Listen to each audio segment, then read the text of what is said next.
نقدم لكم طريقه سهله وطريقه رائعه باش تعجنوا الخبز في الدار، وغيخمر لكم بسهوله، وغادي يجي محمر، غادي تشهاوه عيف الشوفه ديالو، غادي يجي تشهاوه.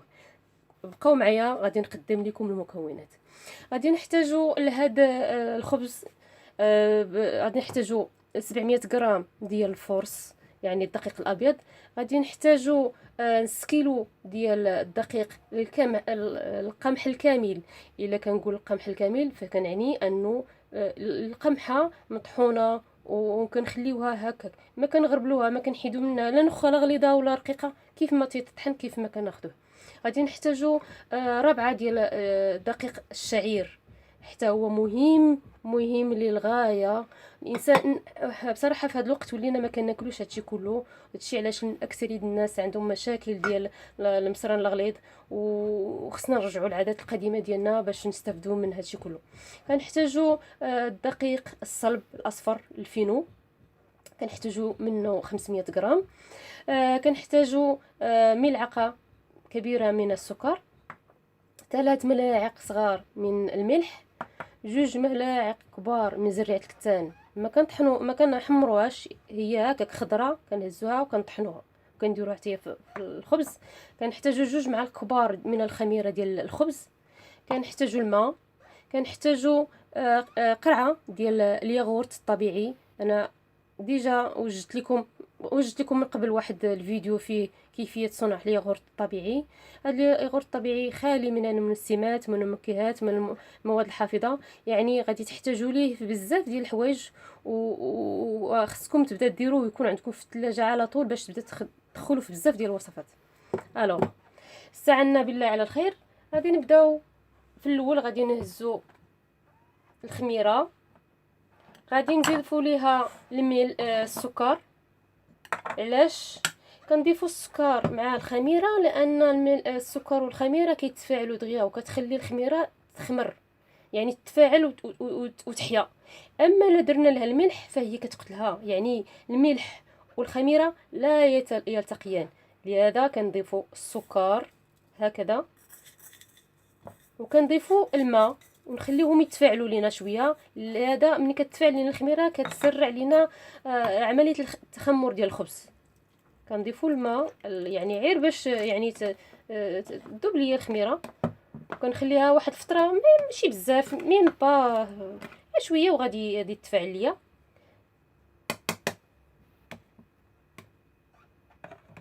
ملي كتفاعل كتبان فقاعات هكا طالعين فوق من يعني فوق الماء.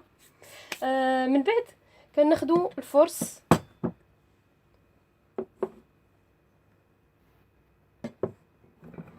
نخوي شويه طاوله العمل باش نلقاو كيفاش نديرو نخدمو. كناخذوا هاد العلبه السحريه ديالي. تقريبا الناس كلهم اللي شافوا الفيديو ديالي كيشوفوها في الفيديوهات، لانني كنستعمل فيها مشتقات الحليب، ولكن هي بصراحه تتنفعني بزاف. يعني كندير فيها الخبز كيخمر بواحد السهوله رائعه، وكتكون مغطيتها مجموعه يعني مزيانه بالنسبه لي انا، يعني مزيانه. الو تنبداو كناخذوا الفرص، يعني الدقيق الابيض كنكبوه هنايا.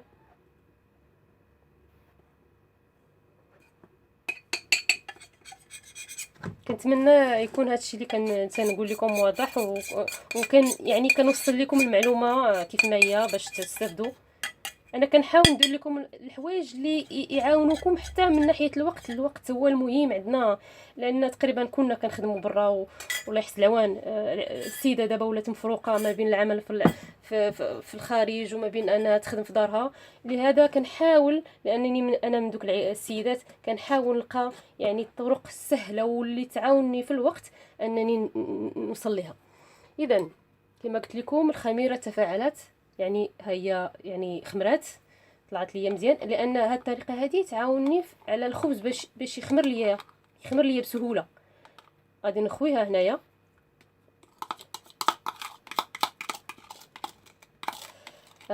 خويها هنا، وغادي نخلط بالماء.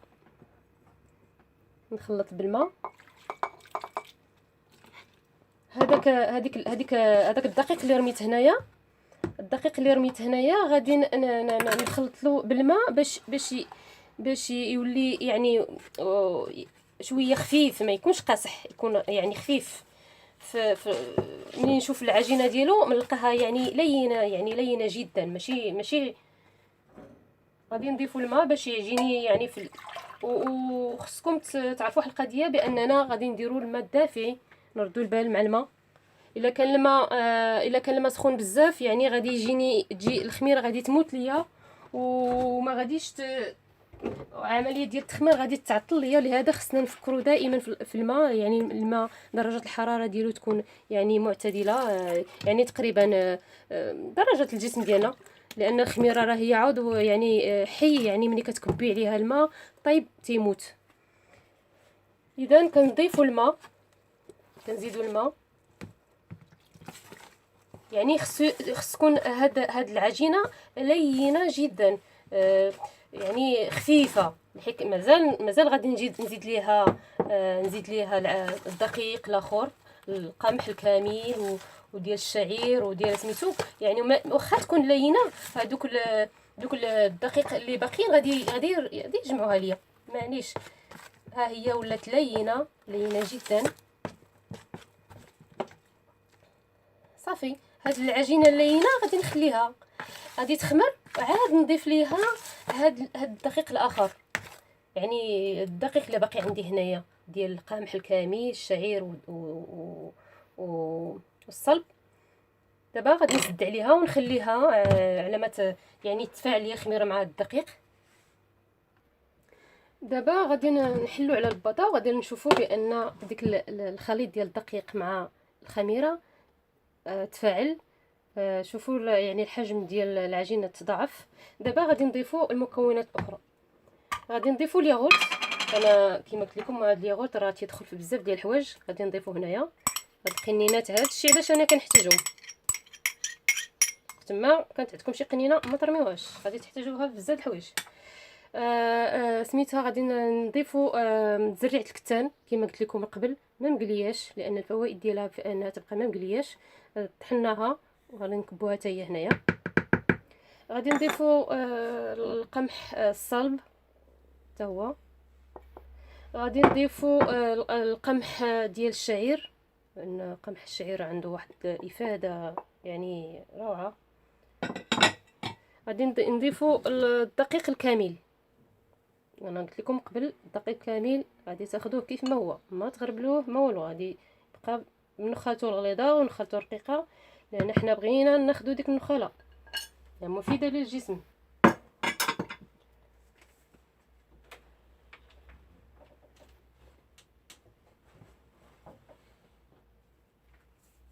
غادي نخلطوا هادشي كله بالماء. المهم انا كما قلت لكم يعني العجينه اللي غادي نحصل عليها تكون لينه، ما غاديش تكون يعني قاصحه عاد نبدا نكركب انايا في الخبزات، لا غادي تكون لينه، وغنوريكم الطريقه كيفاش ديروا تجمعوها. غادي نكبوا الماء،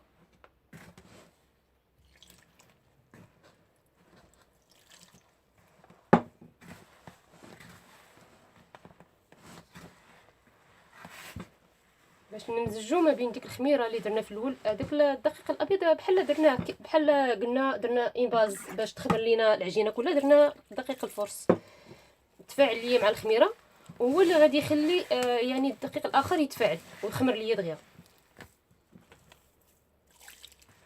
كنبقى ندير فوق الماء يعني شويه بشويه حتى تنحصلوا على العجينه لينه، ونخلطوا كاع المكونات ديال هاد المكونات اللي ضفنا دابا باش تخلط لينا، باش يعني العجينه تجي واخده كل حاجه من كل حاجه، ما يبقاش لينا زاع الكتان مجموعه في واحد البلاصه، ولا المهم ينسجم لينا الكل.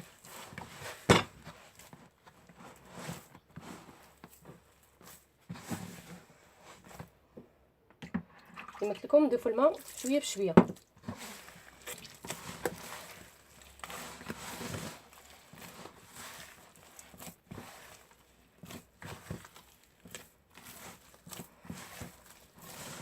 صافي، ها هي دابا تنسجمت ليا العجينه كلها، تخلطت مع بعضياتها. شحال فيها ديال الماء يعني الاشياء اللي مفيده ماشي مشكل، نحيدو داك العكز اللي فينا ونعجنوا عجينتنا وناكلوا الخبز ديال الدار ديالنا. الحمد لله كاينه الصحه، كاينه اللهم الانسان يعجن خبزو ويعرف شنو داير فيه، وياكل الخبز صحي في الصباح يعني كيجي رائع. يعني اللي عنده وليدات راه يعطيه لهم في الصباح، فهو بصراحه كيشد الجوع يعني يمشيو للمدرسه ولا سميتو كيمشيو يعني شبعانين. الخبز فيه بزاف ديال الحوايج كما قلت لكم. العجينه خصها تكون شويه لينه.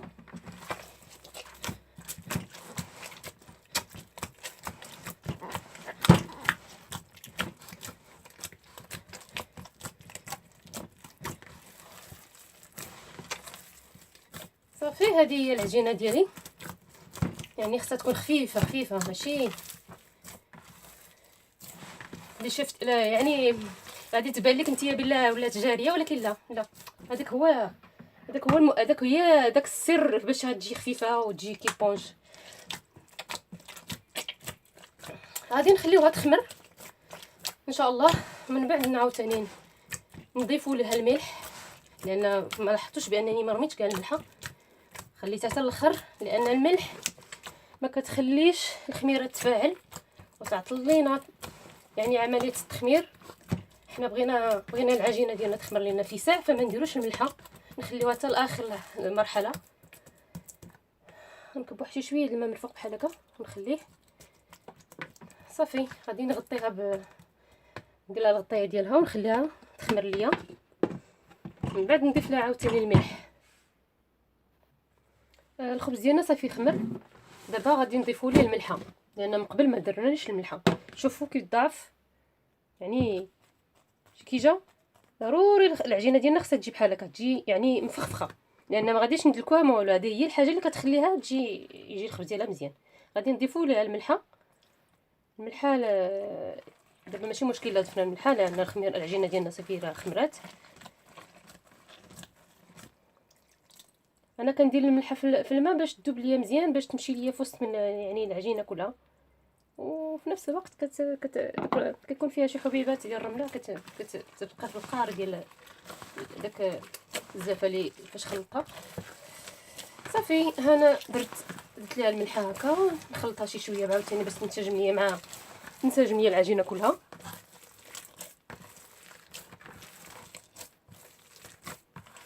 هي كتبان لكم يعني عجينه جاريه، ولكن هذاك هو المهم، خصها تكون خفيفه بحال كنديروا الاسفنج.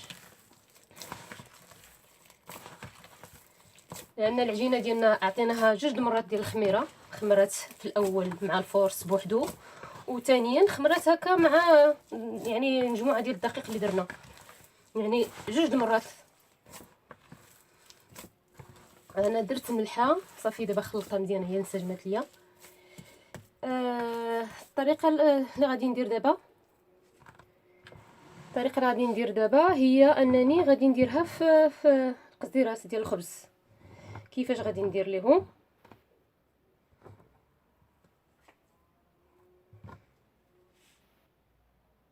صافي دابا صافي خلطه. انا غادي نديرها في القصديره درت فيها الزيت هكا نيت الزيت يكون يعني باين. وغادي نهز من داك العجين، غادي نهز من هذا العجين، غادي نقسمها على 2،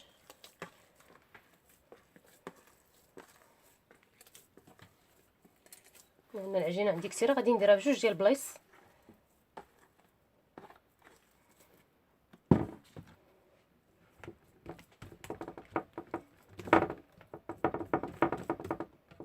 نبقى ندهن يديا بالزيت باش ما تبقاش لصق ليا العجينه في يدي.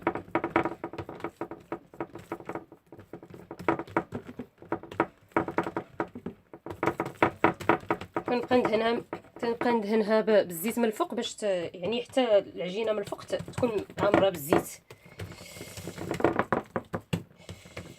صافي دابا غادي كما قلنا نقادوها مزيان باش تجينا دائره.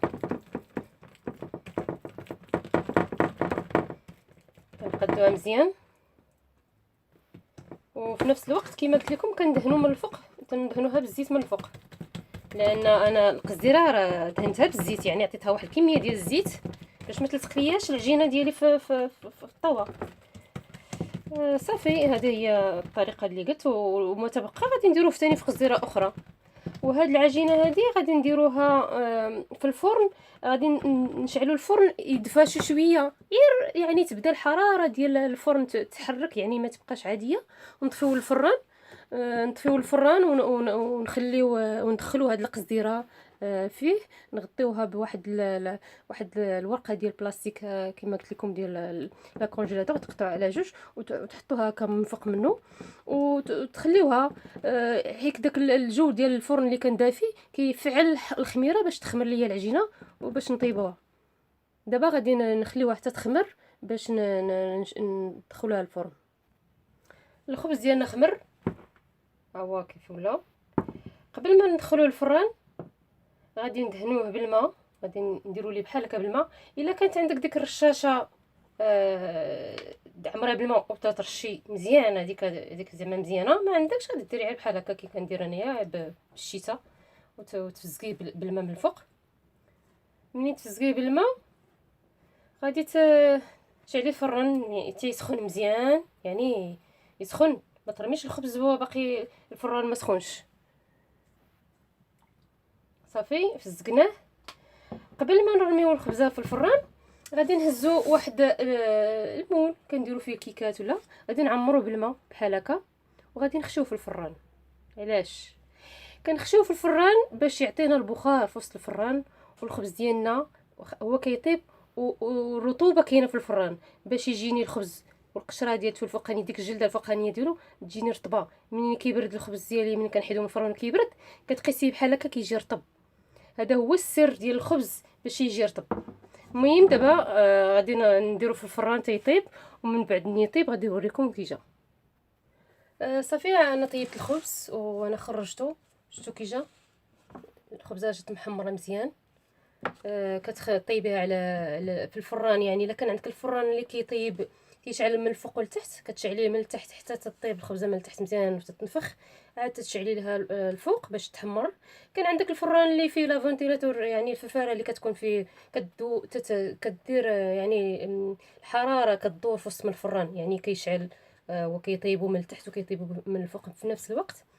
المهم في الاخير هكا كيخرج الخبز، وغادي نوريكم كيف كيكون من الداخل.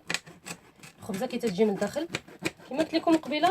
الخبز حنا ما دلكناه ما والو، غير خلطنا المكونات مع بعضياتها صافي، باقي سخون. والخبز راكم شفتوا المكونات اللي درت فيهم، يعني كلهم يعني صحيه وكتنفعنا في الجسم ديالنا. شتي كتبكي عليه بحال هكا، يعني كتبركي كيطلع الخبز، كتبركي وكيطلع الخبز. هادشي ما مدلوك ما حتى حاجه. كنتمنى هاد الوصفه ديالي تعجبكم يعني والمقادير اللي عطيتكم يعني راهم ماشي صعاب يعني وسهلين، ونبقاو نعجنوا الخبز ديالنا في الدار لانه صحي مفيد، فيه حوايج مهمه، فيه نشويات اللي يعني صحيه اللي كتعاوننا في الجسم ديالنا. وكيكون بنين ملي كتاكلي الخبز، ولو تاكليه غير حرفي ما تاكلي معاه حتى حاجه، هو بصراحه بنين.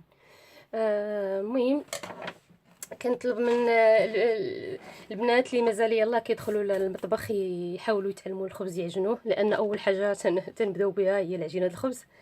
انا سهلت لكم الطريقه، يعني ما تحتاجي لا تدلكي لا حتى شي حاجه، تتخلطي المقادير كلها وفي اخر النتيجه كتكون يعني جيده.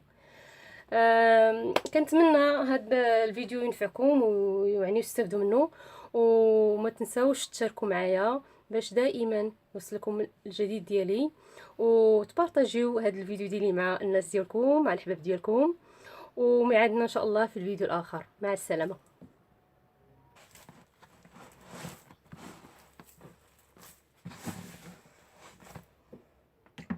كما قلت لكم نضيفوا الماء شويه بشويه.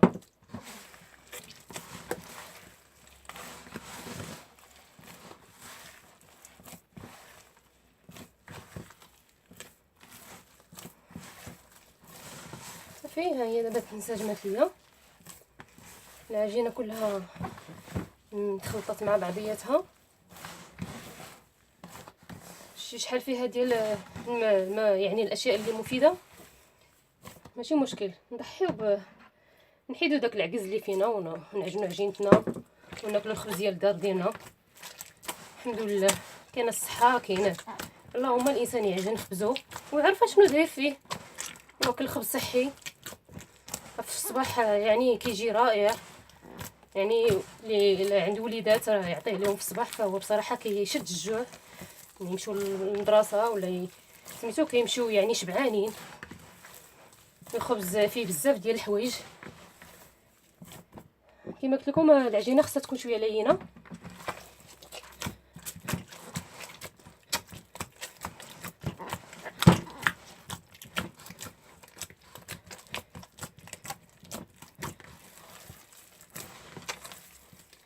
صافي هذه هي العجينه ديالي، يعني خصها تكون خفيفه خفيفه، ماشي اللي شفت لا يعني غادي تبان لك نتيا بالله ولات جاريه، ولكن لا لا، هذاك هو هذاك هي داك السر باش تجي خفيفه وتجي كي بونج.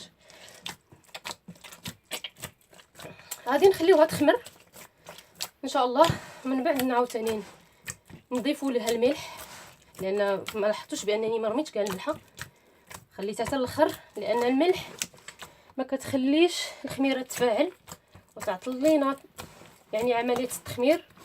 حنا بغينا العجينه ديالنا تخمر لنا في ساعه، فما نديروش الملحه، نخليوها حتى لاخر مرحله.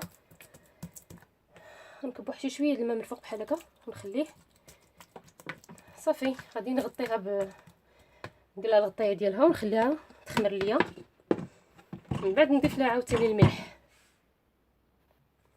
الخبز ديالنا صافي خمر، دابا غادي نضيفوا ليه الملحه، لان من قبل ما درناش الملحه. شوفوا كي ضعف يعني كي جا. ضروري العجينه ديالنا خصها تجي بحال هكا، تجي يعني مفخفخه، لان ما غاديش ندلكوها ما والو. هذه هي الحاجه اللي كتخليها يجي الخبز ديالها مزيان. غادي نضيفوا ليها الملحه دابا ماشي مشكل لا ضفنا الملحه، لان العجينه ديالنا صافي راه خمرات. انا كندير الملحه في الماء باش تذوب ليا مزيان، باش تمشي ليا في وسط من يعني العجينه كلها، وفي نفس الوقت كيكون فيها نخوف شويه طاوله العمل باش نلقاو كيفاش نديرو نخدمو. كناخذوا هاد العلبه السحريه ديالي. تقريبا الناس كلهم اللي شافوا الفيديو ديالي كيشوفوها في الفيديوهات، لانني كنستعمل فيها مشتقات الحليب، ولكن هي بصراحه تتنفعني بزاف. يعني كندير فيها الخبز كيخمر بواحد السهوله رائعه، وكتكون بغطيتها مجموعه يعني مزيانه بالنسبه لي انا، يعني مزيانه. الو تنبداو كناخذوا الفرص، يعني الدقيق الابيض كنكبوه هنايا.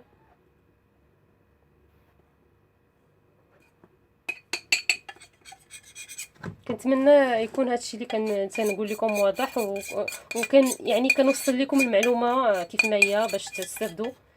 انا كنحاول ندير لكم الحوايج اللي يعاونوكم حتى من ناحيه الوقت هو المهم عندنا، لان تقريبا كنا كنخدموا برا والله يحسن العوان. السيده دابا ولات مفروقه ما بين العمل في الخارج وما بين انها تخدم في دارها. لهذا كنحاول، لانني انا من دوك السيدات كنحاول نلقى يعني الطرق السهله واللي تعاونني في الوقت انني نوصل لها. اذا كما قلت لكم الخميره تفاعلت، يعني هي يعني خمرات طلعت ليا مزيان، لان هاد الطريقه هذه تعاونني على الخبز باش يخمر ليا بسهوله. غادي نخويها هنايا.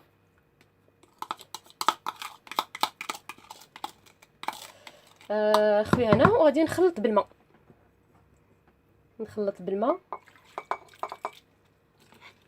هذاك الدقيق اللي رميت هنايا، غادي نخلط له بالماء باش يولي يعني شويه خفيف، ما يكونش قاصح، يكون يعني خفيف. ملي نشوف العجينه ديالو نلقاها يعني لينه جدا، ماشي. غادي نضيفوا الماء باش يجيني يعني وخصكم تعرفوا واحد القضيه، باننا غادي نديروا الماء الدافئ، نردوا البال مع الماء. الا كان الماء سخون بزاف يعني غادي تجي الخميره غادي تموت ليا، وما غاديش عمليه ديال التخمير غادي تعطل ليا. لهذا خصنا نفكروا دائما في الماء، يعني الماء درجه الحراره ديالو تكون يعني معتدله، يعني تقريبا درجه الجسم ديالنا، لان الخميره راه هي عضو يعني حي، يعني ملي كتكبي عليها الماء طيب تيموت. اذا كنضيفوا الماء، كنزيدوا الماء. يعني خص تكون هاد العجينه لينه جدا، يعني خفيفه، الحك مازال غادي نزيد ليها، الدقيق الاخر، القمح الكامل وديال الشعير وديال سميتو. يعني واخا تكون لينه، هذوك دوك الدقيق اللي باقيين غادي يجمعوها. شي حبيبات ديال الرمله كتبقى في القار ديال داك الزفه اللي فاش خلطها. صافي هنا درت ليها الملحه هكا، نخلطها شي شويه عاوتاني باش تنسجم ليا العجينه كلها.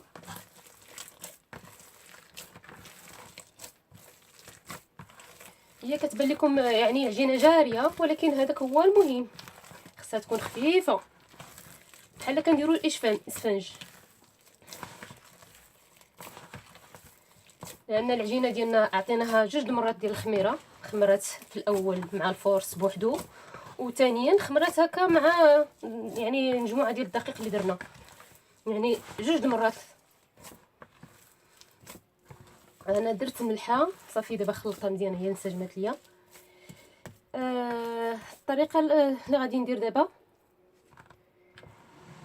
ندير دابا هي انني غادي نديرها في القصديرات ديال الخبز. كيفاش غادي ندير ليهم؟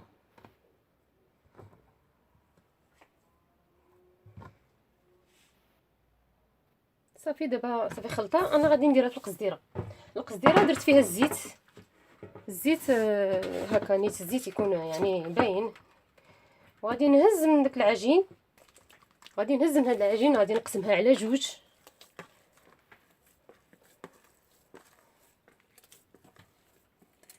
لان العجينه عندي كثيره، غادي نديرها في 2 ديال البلايص.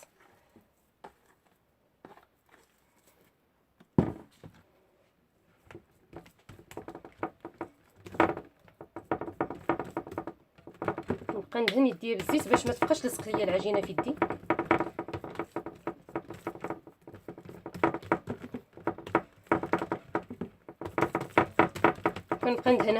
كنبقى ندهنها بالزيت من الفوق باش يعني حتى العجينه من الفوق تكون عامره بالزيت. صافي دابا غادي كما قلنا نقادوها مزيان باش تجينا دائره. كنقادوها مزيان، وفي نفس الوقت كما قلت لكم كندهنوا من الفوق، كندهنوها بالزيت من الفوق، لان انا القزيره راه دهنتها بالزيت، يعني عطيتها واحد الكميه ديال الزيت باش ما تلصق لياش العجينه ديالي في الطاوه. صافي هذه هي الطريقه اللي قلت، وما تبقى غادي نديروه ثاني في قزيره اخرى. وهاد العجينه هذه غادي نديروها في الفرن، غادي نشعلوا الفرن يدفى شي شويه، يعني تبدا الحراره ديال الفرن تتحرك، يعني ما تبقاش عاديه. ونطفيو الفران، ونخليو وندخلوا هاد القزديره فيه، نغطيوها بواحد واحد الورقه ديال بلاستيك كما قلت لكم ديال لا كونجيلاتور، تقطعوا على 2 وتحطوها هكا من فوق منه. معليش، ها هي ولات لينه جدا. صافي هاد العجينه اللينه غادي نخليها غادي تخمر، عاد نضيف ليها هاد الدقيق الاخر، يعني الدقيق اللي باقي عندي هنايا ديال القمح الكامل، الشعير والصلب. دابا غادي نسد عليها ونخليها على ما يعني تفاعل ليا الخميره مع الدقيق. دابا غادي نحلو على البطا، وغادي نشوفوا بان ديك الخليط ديال الدقيق مع الخميره تفاعل. شوفوا يعني الحجم ديال العجينه تضاعف. دابا غادي نضيفوا المكونات الاخرى، غادي نضيفوا الياغورت. انا كما قلت لكم هذا الياغورت راه تيدخل في بزاف ديال الحوايج، غادي نضيفوا هنايا هاد القنينات. هذا الشيء علاش انا كنحتاجهم، تما كانت عندكم شي قنينه ما ترميوهاش، غادي تحتاجوها في بزاف د الحوايج. سميتها غادي نضيفوا زريعه الكتان كما قلت لكم قبل، ما مقلياش، لان الفوائد ديالها في انها تبقى ما مقلياش. طحناها وغادي نكبوها حتى هي هنايا. غادي نضيفوا القمح الصلب حتى هو.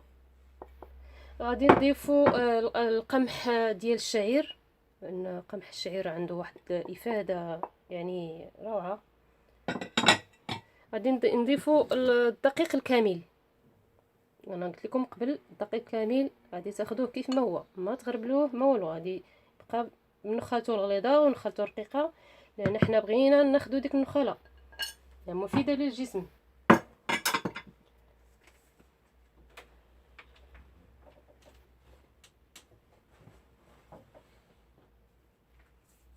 غادي نخلطوا هادشي كله بالماء.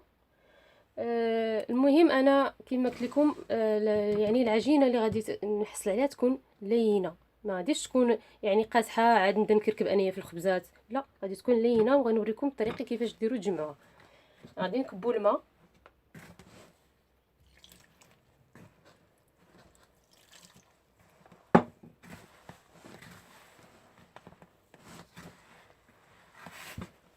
باش نمزجوا ما بين ديك الخميره اللي درنا في الاول. هذاك الدقيق الابيض بحال درناه بحال قلنا درنا انباز باش تخمر لينا العجينه كلها، درنا دقيق الفرص تفاعل ليا مع الخميره، وهو اللي غادي يخلي يعني الدقيق الاخر يتفاعل ويخمر ليا دغيا. كنبقى ندير فوق الماء يعني شويه بشويه حتى تنحصلوا على عجينه لينه، ونخلطوا كاع المكونات ديال هاد المكونات اللي ضفنا دابا باش تخلط لينا، باش يعني العجينه تجي واخده كل حاجه من كل حاجه، ما يبقاش لينا زعما الكتان مجموعه فواحد البلاصه ولا. المهم ينسجم لينا الكل. نقدم لكم طريقه سهله وطريقه رائعه باش تعجنوا الخبز في الدار، وغيخمر لكم بسهوله، وغادي يجي محمر، غادي تشهاوه عيف الشوفه ديالو غادي يجي تشهاوه. بقاو معايا غادي نقدم لكم المكونات. غادي نحتاجوا لهذا الخبز غادي نحتاجوا 700 غرام ديال الفرص يعني الدقيق الابيض، غادي نحتاجوا نص كيلو ديال الدقيق القمح الكامل. الا كنقول القمح الكامل فكنعني انه القمحه مطحونه وكنخليوها هكاك، ما كنغربلوها، ما كنحيدو منها لا نخاله غليظه ولا رقيقه، كيف ما تطحن كيف ما كناخذوه. غادي نحتاجوا ربعه ديال دقيق الشعير، حتى هو مهم للغايه. الانسان بصراحه في هذا الوقت ولينا ما كناكلوش هادشي كله، هادشي علاش اكثريه الناس عندهم مشاكل ديال المصران الغليظ، وخصنا نرجعوا للعادات القديمه ديالنا باش نستافدوا من هادشي كله. كنحتاجوا الدقيق الصلب الاصفر الفينو، كنحتاجوا منه 500 غرام.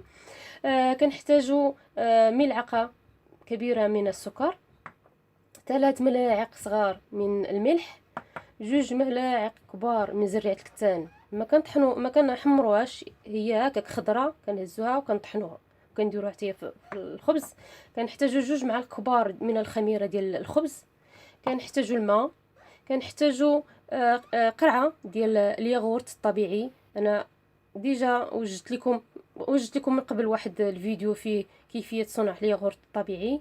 هذا الياغورت الطبيعي خالي من المنسمات، من المنكهات، من المواد الحافظه، يعني غادي تحتاجوا ليه بزاف ديال الحوايج، وخصكم تبدا ديروه ويكون عندكم في الثلاجه على طول باش تبدا تدخلوا في بزاف ديال الوصفات. الوغ استعنا بالله على الخير. غادي نبداو في الاول، غادي نهزوا الخميره، غادي نضيفوا ليها السكر. علاش كنضيفوا السكر مع الخميره؟ لان السكر والخميره كيتفاعلوا دغيا وكتخلي الخميره تخمر، يعني تتفاعل وتحيا. اما الا درنا لها الملح فهي كتقتلها، يعني الملح والخميره لا يلتقيان.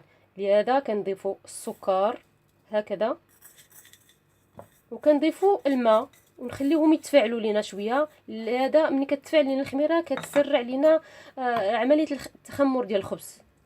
كنضيفوا الماء يعني غير باش يعني تذوب ليا الخميره، وكنخليها واحد الفتره ماشي بزاف، ميم با شويه، وغادي تتفاعل ليا.